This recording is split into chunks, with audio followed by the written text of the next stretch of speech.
hay un caso que ya tiene bastante tiempo, pero sigue siendo súper polémico porque cada vez hay cosas impresionantes de lo que pasa con el caso Sodalicio, ¿no es cierto? El otro día el fin de semana conversaba con Paola Ugaz, periodista, investigadora, ¿no es cierto?, que junto a Pedro han sido denunciados en el norte por decir, ni siquiera por lanzar opiniones, hasta donde entiendo, pero en una columna cuenta hechos, no opiniones. Y lo mismo Pablo Ugaz en sus cuentas de Twitter o de WhatsApp, me parece, cuenta cosas que ocurren, ¿no es cierto? Que hay sacerdotes pues que no se pronuncian sobre un tema, que forman parte del sodalicio, y forman parte, sí. ¿Se pronunciaron sobre el tema? No. Pero sin embargo esto ha llevado a algunas acusaciones, y los dos están medio metidos en problemas allá, y por supuesto sienten que allá pues hay un poder de la iglesia impresionante, pero como le digo a Paola, cuando las cosas son claras, la prensa no debe olvidar, así que nosotros vamos a estar detrás del caso y a tratar de impedir que ocurra una injusticia con ambos. Pero digamos, la persona que ha asumido hoy el cargo y la cabeza de la Iglesia Católica en el país, quien ha determinado hoy que este caso Sodalicio es un caso importante, se quiere reunir con las víctimas también, frente a un olvido de mucho tiempo del tema de las víctimas del Sodalicio. Y eso está bien, pues. Y eso está bien, porque si ya en todo caso decidieron que Juan Luis Cipriani tenía que dar un paso al costado y Monseñor Carlos Gustavo Castillo es quien asuma, hay que ver con firmeza qué tipo de decisiones se toma al respecto de este caso tan peleagudo. Oscar Osterling está con nosotros, él es un ex sodalicio, y a ver si él nos dice si hay una sensación positiva o no. Bienvenido, gracias por estar acá en el programa. Hola José, ¿cómo estás? Mira, la sensación inicial efectivamente es positiva, porque si lo ponemos, porque no se puede decir otra cosa, a lo que hizo Monseñor Cipriani, es, digamos, literalmente opuesto, ¿no? Es el otro lado. O sea, Monseñor Cipriani, que lo cuestiono totalmente y es súper extraño, además para quien entiende algo de temas de iglesia es súper extraño que le hayan aceptado la renuncia, tengo mis teorías, la renuncia tan pronto. Bueno, Monseñor Carlos Castillo pone como su tema principal, o uno de sus temas principales, el poder reunirse con nosotros. Entonces ya están, eso es un giro de timón para decir, oye, esto sí es importante, y habría que ver por qué para Cipriani no fue, ¿no es cierto? Como digo, tengo unas teorías, no quiero dejarlo solo en la teoría, sino algunas también evidencias que me llevan a pensar que algo muy grave ha sucedido con Cipriani para que le hayan aceptado la renuncia y para que no haya actuado como cualquier persona sensata con un puesto de mando hubiera actuado, ¿no es cierto? Un tema, como dices, tan controversial, digamos, de la Iglesia en el Perú, no puede ser no asumido por el jefe de la Iglesia del Perú. Claro, mira, Oscar, hay quienes somos creyentes, nos consideramos católicos, tenemos fe, pero no somos ciegos. O sea, frente a este tema, uno no puede decir, no, es que mejor no lo voy a ver, vamos por, no camines por ese lado, vámonos por este lado, pasa por costadito. Eso no puede ocurrir, pues, porque la única forma de solucionar problemas y hacer limpiezas donde las cosas están sucias es reconociendo que están sucias. ¿Y dónde hay que hacer limpieza? Creo que ese es el cambio que ha habido ahora, ¿no? Mira, te explico un poco el contexto que tiene ya unos buenos meses. Cuando se presentó la obra San Bartolo, digamos, creo que empezó en junio, yo recién pude ir, me invitaron a la obra, además ayudé, digamos, en ella, recién pude ir en julio, y justo coincidió la vez que fui con un conversatorio con un chileno que es víctima de Caradima, del sacerdote que tuvo, cometió varios delitos de abuso sexual, y una de estas víctimas es Juan Carlos Cruz, y él estuvo en el conversatorio luego de la obra San Bartolo, ¿no es cierto? Que es esta obra que habla sobre sobre el sodalicio. A los pocos días fue entrevistado Juan Carlos Cruz, no recuerdo qué medio, y él menciona, y te cito las palabras: yo sé de algún obispo peruano de la jerarquía grande, es decir, arzobispo, no solo obispo, que tiene denuncias bastante graves. Wow. Y eso lo dijo, como te digo, en julio.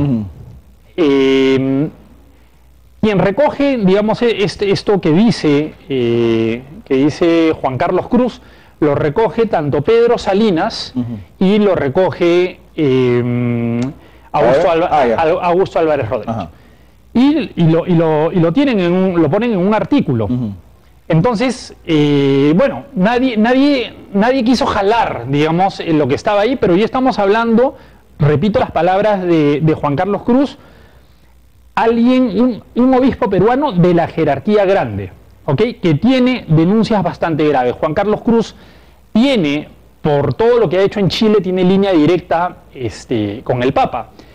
Y lo que yo sé... Y el Papa se ha referido a lo que ha pasado en Chile, además, o sea, hay que ser claros. Y lo que yo sé es que el Papa está muy enterado, incluso de esta denuncia contra un arzobispo peruano. Entonces, la pregunta es, bueno, ¿quién es, digamos, y qué se esconde? Cuando le aceptan la renuncia a Cipriani en menos de un mes, yo digo, hay algo grave acá, porque suele ser que a un obispo, a un arzobispo que presenta su carta de renuncia, suele pasar que le dan 1 o 2 años como que de plazo para que termine las cosas que está haciendo, los proyectos que tiene. Además, luego de 20 años de haber estado en el cargo, cosas deben resolver. Si sigue siendo una persona lúcida, ¿no es cierto? Entonces, ha sido muy extraño que en menos de un mes le acepten la carta de renuncia. Algo ha pasado ahí y se debería investigar. Incluso Cruz puede estarse refiriendo, Oscar, perdóname, entonces, por lo que nos dices y cómo se va hilando el tema, o se refiere de Cipriani, no lo sabemos, ¿no es cierto? O se refiere de Cipriani, o se refiere de alguien que por ser de la alta jerarquía eclesiástica, Cipriani sabe quién es y lo oculta. Así es. Lo que yo sé es que esa misma denuncia por una periodista que trabaja para un medio vaticano, ¿no es cierto?, o muy relacionado con el Vaticano, sé que hay una denuncia que ya llegó, que llegó al Papa. Ah, ya llegó a Roma. Así es. Entonces, en este momento yo estoy uniendo unos puntos, pero que, digo, no estoy haciendo ninguna acusación. Estoy planteando un tema a ser investigado porque ha sido recogido en algún momento por los medios y tenemos ya una evidencia. Incluso Monseñor Cipriani creo que se ríe un poco en unas declaraciones como diciendo, pues, porque le preguntan, yo he visto en otros medios, ¿no? O sea, ¿por qué le han aceptado la renuncia tan rápido? Es extraño, yo creo que se tiene que investigar. Hay algunos medios que ya recogen esta sospecha de que algo grave puede haber sucedido como señor. Ahora, por un tema de edad y de tiempos, Cipriani tenía que irse ya del cargo también, o sea, ya le correspondía dar un paso atrás. A los 75 años, un obispo presenta su carta de renuncia al día siguiente, ¿no es cierto?, que cumple 75 años. Pero, como digo, puede suceder, o generalmente sucede, que si obispo, arzobispo, ha hecho las cosas bien, medianamente bien, se le prolonga y no se acepta su carta de renuncia hasta un tiempo después. Entonces uno se hace la pregunta, ¿por qué se lo han aceptado prácticamente al día siguiente? Porque no es que Monseñor, el futuro arzobispo de Lima, haya sido pues escogido durante ese mes.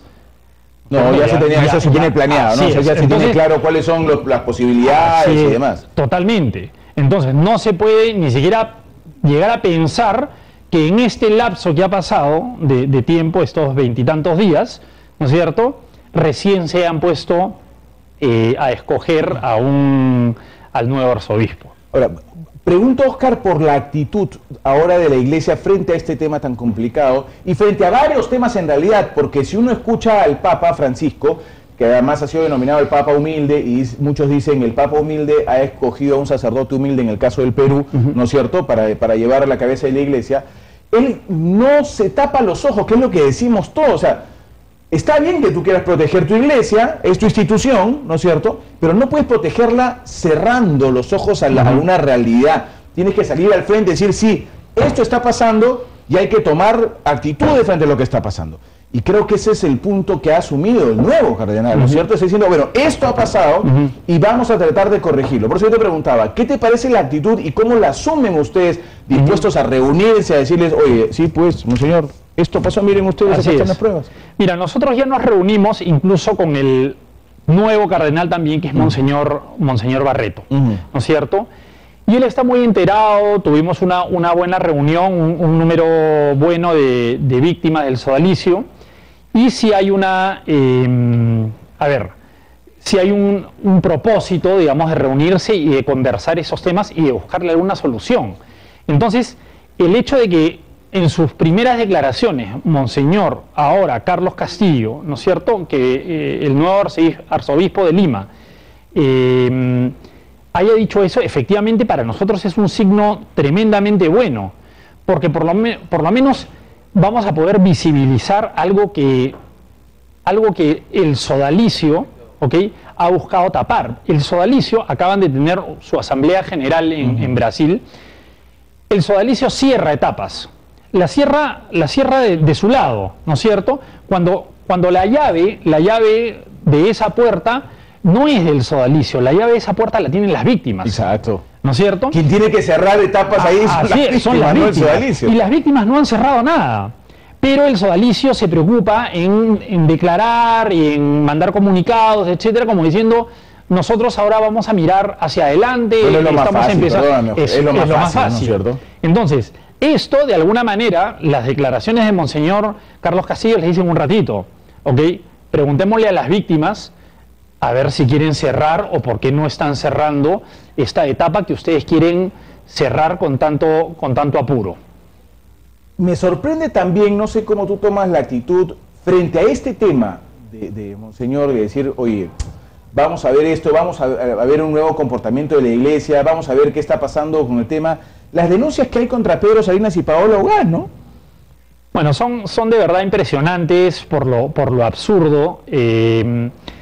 Además hay algo, lo escuché a Monseñor Cabrejos declarar hace unos días diciendo, miren, dio un gesto de confianza. ¿Por qué? Porque dijo, el jefe de UREN es el Papa, ¿ok? Y nosotros, como conferencia episcopal, porque él es el presidente de la conferencia episcopal, nosotros como conferencia episcopal ya sabemos que hay diálogos entre el Papa y Eguren. Antonio Eguren. José Antonio Eguren. ¿Por qué? Porque José Antonio Eguren está haciendo exactamente lo contrario a lo que hace poco ha declarado el mismo Papa, que es estar agradecido con los periodistas que denuncian todos estos problemas, que si no hubiera sido por ellos, por todos los periodistas que denunciaron los temas de abuso sexual con menores de edad, esto nunca hubiera sido visibilizado, nunca. Lo increíble es que Eguren y el sodalicio creen de verdad que son ellos mismos los que han hecho las cosas, ellos mismos los que han investigado. Es una creación imaginativa. No, así es, que los periodistas, ok, interesante su labor, pero nosotros hemos... ellos son los... Así es, ellos son los que han llevado la investigación, y ellos son los transparentes, y uno dice, ni Eguren ni el sodalicio, o por lo menos, digamos, están totalmente emparentados, tanto así que dicen exactamente lo mismo, ¿no? Y termina Eguren denunciando, lo cual es peligrosísimo, porque cualquier persona que quiera declarar o cualquier persona que quiera investigar ya no lo puede hacer. ¿Por qué? Porque tiene un poder judicial a su favor y dice...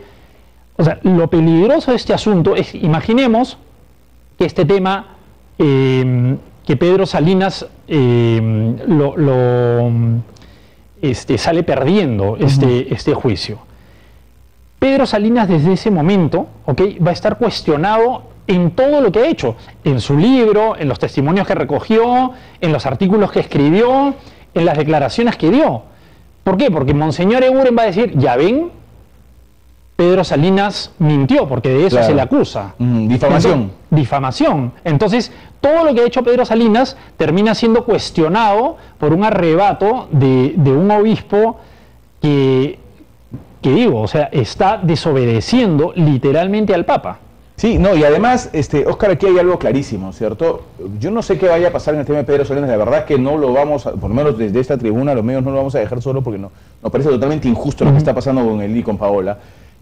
Vamos a seguir el caso a ver qué es lo que pasa, en qué termina, pero en el caso de que Pedro Salinas fuera encontrado responsable o culpable de difamación, oye, hermano, hay una historia que ustedes tienen clarísimo, y no son uno, pues no son dos, no son tres, no son 10, no son 20, son muchísimos los que están aclarando que la historia que Pedro hizo y puso a la luz mediante un libro, el tema sodalicio, es real. Así es. Y no hay nada ahí que ocultar y que mentir. O sea, ¿de qué van a decir de Pedro Salinas que hizo esta investigación? Y las mismas personas involucradas en el tema dicen, sí, es verdad, eso es lo que le hemos dicho a Pedro Salinas. O sea, mira, y te doy un dato más que es poco conocido.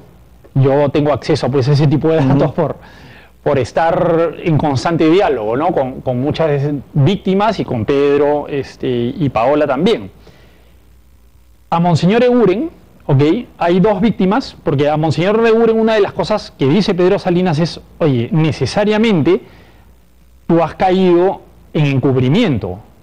Pedro Salinas nunca lo acusa a Eguren de ser un perpetrador de estos delitos. Pero sí sodalicio.